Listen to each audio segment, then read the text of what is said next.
9. ปฐมหัตถปาโทปมสูตรว่าด้วยอุปมาเหมือนมือและเท้าสูตรที่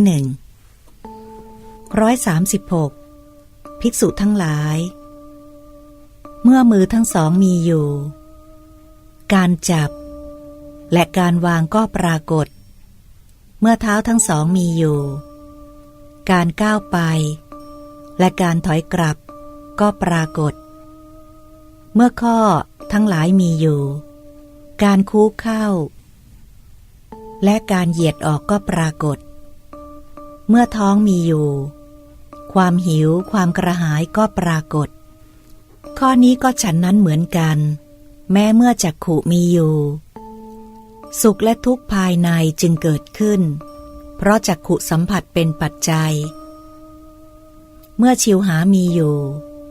สุขและทุกข์ในภายในจึงเกิดขึ้นเพราะชิวหาสัมผัสเป็นปัจจัย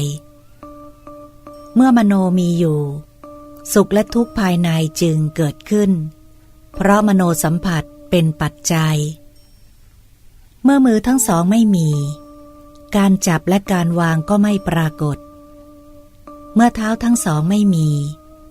การก้าวไปและการถอยกลับก็ไม่ปรากฏเมื่อข้อทั้งหลายไม่มี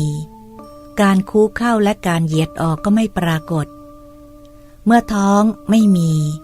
ความหิวและความกระหายก็ไม่ปรากฏภิกษุทั้งหลายข้อนี้ก็ฉันนั้นเหมือนกันเมื่อจักขุไม่มีสุขและทุกข์ภายในย่อมไม่เกิดขึ้นเพราะจักขุสัมผัสเป็นปัจจัยเมื่อชิวหาไม่มีสุขและทุกข์ภายในย่อมไม่เกิดขึ้นเพราะชิวหาสัมผัสเป็นปัจจัยเมื่อมโนไม่มีสุขและทุกข์ภายในย่อมไม่เกิดขึ้นเพราะมโนสัมผัสเป็นปัจจัยปฐมหัตถปาโทปมสูตรที่9จบ